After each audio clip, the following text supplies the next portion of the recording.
Zensur im Internet findet statt, ob wir wollen oder nicht. In Deutschland wurde gerade eine Pornoseite zensiert via DNS-Sperre. Der Mechanismus ist billig und es wird eigentlich nur darüber gelacht.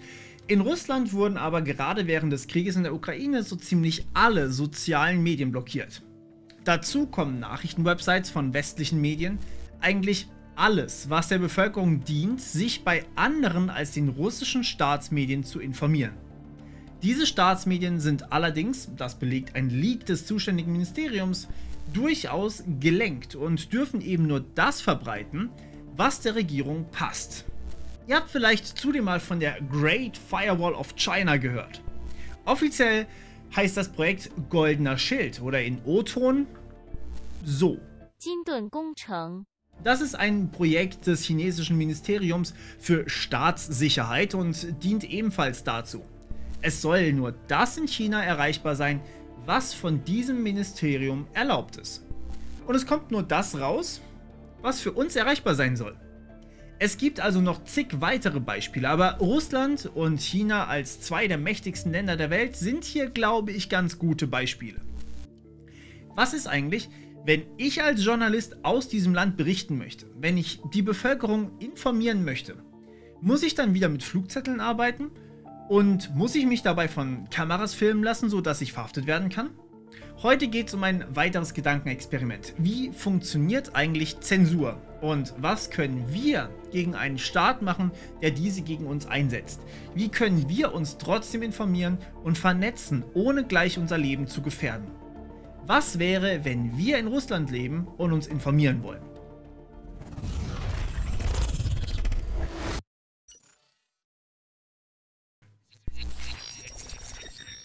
Der erste Schritt zur Internetzensur, den erleben wir derzeit in Deutschland. Ob er gerechtfertigt ist oder nicht, das ist eine völlig andere Diskussion. Es geht hierbei um Pornoportale wie Xhamster, das hier als Fallbeispiel dienen soll. Xhamster bietet Pornos an. No shit, Sherlock. Allerdings haben sie ein gewisses Problem mit Darstellerinnen, die unter Umständen nicht ganz so volljährig sind. Aber auch mit Rachepornos, sprich eigentlich strafrechtlich relevantes Material, was sich aber natürlich teilweise nur sehr schwer zurückverfolgen lässt. Denn eine Prüfung der Identität der Darsteller gibt es nicht. Also wurde beschlossen, die Plattform komplett in Deutschland zu verbieten bzw. sie eben zu sperren. Ich habe das gerade mal überprüft. Im, sagen wir, Rahmen der Recherche. Aktuell ist die Plattform sogar wieder erreichbar, allerdings unter einer neuen Domain, aber dazu gleich mehr. Man geht also in den Browser und gibt dort die URL ein. Um mich jetzt nicht die ganze Zeit auf dieses Beispiel beziehen zu müssen, sagen wir einfach mal the-morpheus.cc. Ihr gebt also das in den Browser ein. Dabei wird the-morpheus.cc von einem sogenannten DNS, einem Domain Name System, übersetzt in 188.114.96.7. Ihr könnt das selbst überprüfen, indem ihr zum Beispiel unter Windows in dem Programm PowerShell genau das hier eingebt. Das ist jetzt also quasi wie ein Telefonbuch des Internets, könnte man sagen. Wäre jetzt meine Website blockiert mit Hilfe einer DNS-Sperre, dann wären alle europäischen Anbieter verpflichtet, diesen einen Eintrag aus ihrem Telefonbuch zu löschen. Demnach weiß euer Browser nicht mehr, wo er euch hinleiten soll und die Website wird nicht gefunden. Die Website existiert aber eigentlich nach wie vor immer noch genau gleich. Eine Gegenmaßnahme dagegen ist also denkbar einfach. Wir wechseln einfach das Telefonbuch, wo es halt noch drin steht. Denn es gibt ja nicht nur ein DNS, sondern es gibt hunderte. Kurzes Googlen bringt zig freie DNS-Server hervor, zum Beispiel von Digital Courage, einem durchaus bekannten Akteur in Deutschland. Tragt ihr den in euren Netzwerkeinstellungen ein, habt ihr schon keine Sperre mehr und könnt die blockierte Website einfach wieder besuchen. Völlig legal. Alternativ kann man aber auch einen DNS-Server nutzen, der aus einem Land kommt, wo eben die Website nicht blockiert wird. China geht daher gerne auch einen Schritt weiter noch und nutzt sogenannte URL-Filter. Schauen wir uns nochmal ganz kurz an, was da zum Beispiel drin steht, ja, in der URL, wenn wir eine Coding-Challenge lösen wollen. Das wird dann über mehrere Netzwerkprotokolle verschickt. HTTP habt ihr vielleicht schon mal gehört, das steht sogar noch in der URL dabei. Schicke ich das jetzt einmal über das Internet, kann erstmal jeder sehen, dass ich gerade challenges/hard/networks auf der Webseite the-morpheus.cc anschauen möchte. An der Stelle sei aber ganz kurz gesagt, dass categories/hardcore auf pornhub.com vielleicht doch etwas sensibler ist.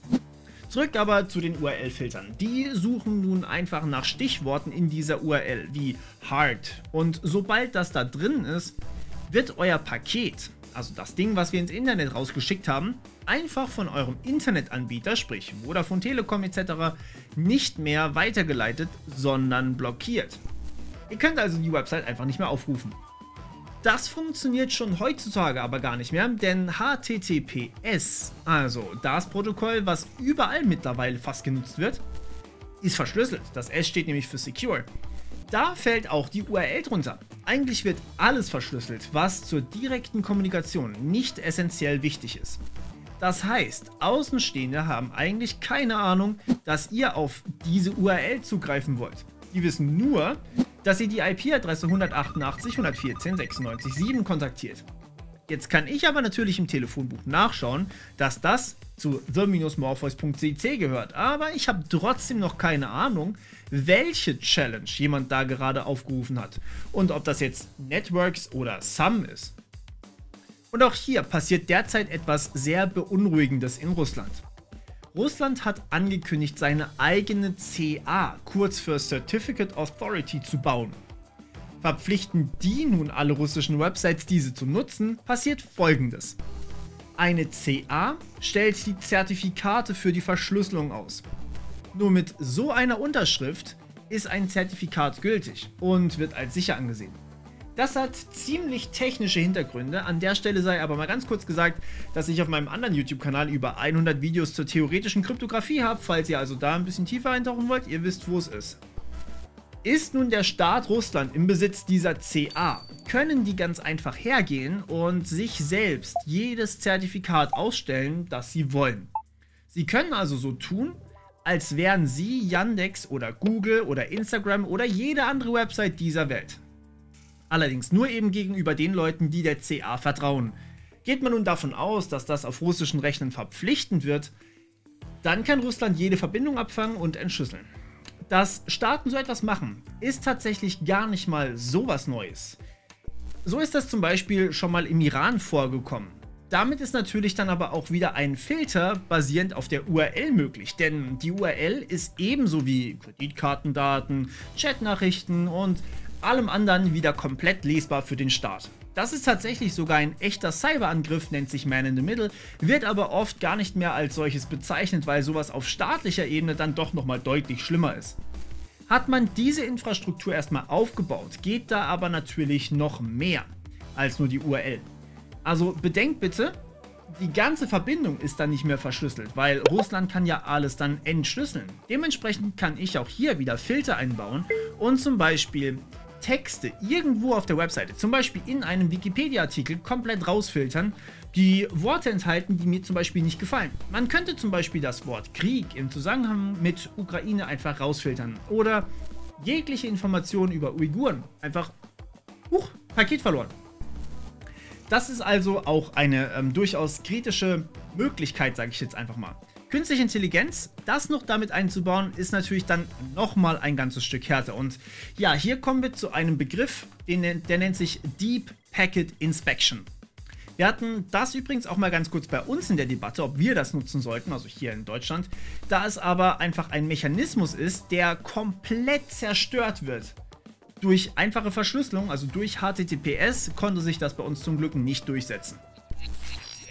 Jetzt kann man natürlich auch noch so weit gehen und einzelne IP-Adressen oder gleich ganze Bereiche blockieren. Das heißt, dass der Eintrag nicht nur nicht mehr im Telefonbuch steht zu the-morpheus.cc, sondern dass vielleicht sogar unabhängige Telefonbücher komplett gesperrt werden. Das machen zum Beispiel China und Russland. Die sperren die IP-Adressen der Server, die sie euch nicht zeigen wollen. Und ein unabhängiger DNS-Server, der bringt dann natürlich auch sehr wenig, denn auch der liefert ja bloß die IP-Adresse. Und die ist ja dann wieder gesperrt, ne? Das geht teilweise so weit, dass ein Dienst in China erst freigeschalten werden muss und einfach per Default geblockt wird. Wir brauchen also wirklich etwas, das eine IP-Adresse wieder öffnet. Das geht im Grunde nur, wenn wir darauf Zugriff bekommen, zum Beispiel von einem anderen PC aus. Ich könnte nun also in ein anderes Land reisen oder ich nutze einfach einen VPN. Ein VPN stellt euch im Grunde eine Verbindung zu einem anderen Standort, also vermutlich im Ausland her, und zwar vollkommen verschlüsselt. Das heißt, keine Deep Packet Inspection, die auf dem Weg von euch zum VPN irgendwie aktiv werden kann. Und auch eine blockierte IP-Adresse wird für euch wieder freigeschalten, wenn wir uns zum Beispiel nach Frankreich verbinden und die IP-Adresse in Frankreich erreichbar ist. Super! Haben wir damit Zensur besiegt? Leider nein, denn auch VPN-Server haben IP-Adressen. Und wenn nun eine IP-Sperre auf die IP des VPN-Servers gelegt wird, dann könnt ihr euch auch mit dem nicht mehr verbinden. An dieser Stelle beginnt ein Wettlauf. Der VPN-Anbieter holt sich immer mehr IP-Adressen, das Land blockiert immer mehr. Am Ende gewinnt das Land, weil Blockieren einfach fast nichts kostet, wohingegen mehr Server immer sehr, sehr teuer sind. Eine weitere Möglichkeit sind aber sogenannte Proxy-Server, aber auch hier ändert sich nicht wirklich etwas, nur der Mechanismus und wie sie arbeiten ist im Endeffekt anders. Ja, und dann kam das Tor-Netzwerk ins Spiel und zeigt Zensur einfach mal den sprichwörtlichen Mittelfinger. Das Tor-Netzwerk hat wirklich viele sogenannte Entry-Nodes, also Eintrittsknoten, mit denen man sich verbinden kann. Die alle zu blockieren, wird schwer, denn sie ändern sich auch gelegentlich. Da sie eben nicht nur von Unternehmen, sondern auch von Privatpersonen, Vereinen oder Unis betrieben werden und die wissen natürlich, dass genau das der Fall ist, dass solche IPs eben gesperrt werden. Man könnte also aber trotzdem versuchen, jeden Entry-Node zu blockieren. Dann hätte man das komplette Tor-Netzwerk blockiert. Und genau das hat Russland gemacht, sogar noch vor dem Angriff auf die Ukraine. Okay, was nun? Um die Verwirrung komplett zu machen, jetzt kommen noch Tor-Brücken hinzu und dann gleich zwei Arten davon. Fangen wir an mit OBFS-Brücken. Eine solche Brücke installiert man sich normalerweise nicht als Privatperson. Man braucht nämlich eine statische IP-Adresse, auf die sich Leute aus zum Beispiel China oder Russland verbinden können. Das heißt, die sind abhängig davon, dass ihr oder ich oder wer auch immer sich das bei sich privat installiert. Und eure IP-Adresse darf sich dann nicht mehr ändern. Dazu braucht man spezielle Verträge, die Privatpersonen einfach nicht bekommen. OBFS-Brücken gibt es daher aber trotzdem nur eine Handvoll, aber es gibt immerhin ein paar. Auf die kann man sich jetzt einfach verbinden und dann hat man wieder Zugriff auf das Tor-Netzwerk. Ihr könnt sie eigentlich schon euch fast identisch mit Tor-Entry-Nodes vorstellen, nur technisch ist es halt ein bisschen anders. Das Problem ist aber auch hier wieder, dass sie ja eine feste IP-Adresse haben. Also auch Länder können diese feste IP-Adresse finden und blockieren. Also haben wir wieder nichts gewonnen. Ja, und dann kam Snowflake. Snowflake ist eine Browser-Erweiterung, die sich jeder normale Nutzer, also in dem Fall wirklich ich bzw. ihr, könnt euch die installieren. Installiert ihr euch die, dann bietet ihr euch als Torbrücke an. Sprich, Menschen aus zensierten Regionen können sich mit euch verbinden und von dort weiter ins Tor-Netzwerk kommen. Sperrt nun ein Land eure IP-Adresse, dann kriegt ihr davon nicht wirklich was mit, denn Privatpersonen haben eine sogenannte dynamische IP-Adresse. Das heißt, die ändert sich regelmäßig, zum Beispiel alle 24 Stunden. Nach einer kurzen Weile habt ihr also wieder eine neue IP und Menschen können sich wieder mit euch verbinden. Der Prozess, das zu installieren, ist zudem super einfach. Wie gesagt, das ist einfach eine Browser-Erweiterung und das war's dann schon. Machen das nun genügend Menschen auf genügend Geräten, könnten sich alle wieder verbinden, weil es kaum möglich ist, alle Adressen zu sperren. Es sei denn, wie bereits angeschnitten, kann man nicht nur einzelne IP-Adressen blockieren, sondern ganze Bereiche. Eine IPv4-Adresse hat immer die Form 0 bis 255 und das viermal hintereinander. Das heißt 4 Zahlen, die jeweils zwischen 0 und 255 liegen. Jetzt werden die normalerweise aufgeteilt auf Internetanbieter. Das heißt, habe ich denselben Anbieter wie mein Nachbar, ist die Wahrscheinlichkeit gar nicht mal so gering, dass unsere IPs zumindest mal ähnlich anfangen. Was ein Staat nun machen kann, ist einfach alle IPs in Bereichen bannen. Das heißt, merken Sie zum Beispiel das 42, 43, 44, 3 und 42, 43, 44, 137 jeweils Snowflake installiert haben, könnten Sie einfach den kompletten Bereich bannen. Also alles, was mit 42, 43, 44 anfängt. Ja? Und das bedeutet aber auch, dass ziemlich sicher auch IPs drunter fallen, also gebannt werden, die nichts mit den Tor Entry Nodes oder mit Snowflake zu tun haben. Aber ja, möglich ist es trotzdem. Man kann die natürlich trotzdem bannen. Da es vermutlich ohnehin nur Privatpersonen sind, ist das wahrscheinlich gar nicht so dramatisch. Aber installieren auch zum Beispiel weltweit Privatpersonen Snowflake, dann wird immer mehr gebannt. Und es bleibt am Ende nicht mehr viel übrig, das nicht gesperrt ist. Und dadurch können auch mal Server bzw. Websites blockiert werden, die man eigentlich nicht blockieren wollte, weil ja, aus Versehen fallen die dann halt einfach mal in das Muster rein. Eine weitere Möglichkeit ist spezielles Whitelisting. Das ist das Gegenteil von Blacklisting und verfolgt einen komplett anderen Ansatz. Wir gehen bei uns ja erstmal davon aus, dass IP-Adressen und Server erreichbar sind, ja, dass wir sie erreichen dürfen, dass wir sie anrufen dürfen sozusagen. Sind sie das nicht, stehen sie auf einer Blacklist, das heißt, sie wurden explizit geblockt. Beim Whitelisting geht man davon aus, dass erstmal nichts erreichbar sein darf und sollte es doch erreichbar sein, dann muss ich diese IP-Adresse manuell eintragen, sprich, ich muss sie erstmal von Hand freischalten und in die Whitelist eintragen. Das ist somit der deutlich restriktivere Ansatz, der auch mit sehr viel mehr Arbeit häufig verbunden ist. Die letzte, wohl radikalste Lösung wäre einfach das, physische Kabel über die Landesgrenzen zu kappen. Alle drei Möglichkeiten stellen einen massiven Eingriff in das Leben der Bevölkerung dar. Vor allem aber letzteres, also das Kabel durchschneiden, also auch das Seekabel durchschneiden, alle Kabel, ja. Das bietet dann auch am Ende keine Möglichkeit mehr für die Staatschefs, sich irgendwie draußen umzusehen. Man hat wirklich nur noch sein lokales Internet im Staat, Russland zum Beispiel. Das ist daher, glaube ich, schon ziemlich unwahrscheinlich. Sich dagegen zu wehren ist dann aber leider auch sehr, sehr schwer, denn ja, was will man noch groß machen, wenn es gar keine Verbindung mehr gibt? Heimlich eine Verbindung legen. Kommen wir gleich dazu. Es ist nämlich doch irgendwie schon möglich, sich dagegen zu wehren. Die Dienste, die noch erreicht werden können, also nehmen wir mal an, das Kabel wurde nicht getrennt, diese Dienste, zum Beispiel Google Maps, könnten ja trotzdem zur Aufklärung genutzt werden. Bei Google Maps zum Beispiel gab es ja Rezensionen, die verfasst wurden und irgendwelche Artikel enthielten, beziehungsweise Aufklärungen enthielten. Sonst gibt es aber eigentlich nur noch eine Möglichkeit, nicht das Internet zu nutzen. Das heißt, man muss wirklich entweder ein Kabel legen oder man muss irgendwie anders die Signale rüber transportieren. Und hier sei mal zum Beispiel Freifunk als Alternative genannt. Wobei, das muss man dann quasi über die Landesgrenzen kriegen. Ja? Das heißt, der eine funkt halt auf der einen Seite, der andere empfängt auf der anderen Seite und die beiden sind eine Art Verbindung außerhalb des Landes raus. Ist schwierig und kann natürlich auch gestört werden. Als einfachere Alternative könnte man sich dann zum Beispiel noch überlegen, Starlink als Verbindung zu benutzen und so direkten Zugang zu bekommen, aber auch dazu muss erstmal die Infrastruktur ins Land geschmuggelt werden. Zensur im Internet kommt eigentlich schleichend, aber manchmal kommt sie auch sehr plötzlich. Russland hatte lange Jahre mehr oder weniger freies Internet, aktuell kann die Bevölkerung aber ihre Smartphones kaum ohne VPN mehr nutzen. Sich komplett zu trennen kann man sich allerdings nicht erlauben, denn dann fallen eben auch die Dienste wie Smartphones und PCs quasi vollständig weg, denn Russland hat nicht für alles seine eigene Infrastruktur. Wir haben gesehen, dass Zensur fast überall ein Thema ist, in manchen Ländern mehr, in anderen weniger. Dennoch gibt es immer eine Gegenmaßnahme dagegen. Und dass es diese gibt, ist wohl aktuell wichtiger als je zuvor. Aber trotzdem bleibt diese Diskussion. Wann ist Zensur eigentlich okay? Um nochmal auf unser Anfangsbeispiel zurückzukommen. Und wenn ja, wie viel Zensur ist eigentlich okay? Der Fall von Xhamster zeigt uns eigentlich relativ deutlich. Zensur gibt es auch bei uns, aber sie ist lächerlich.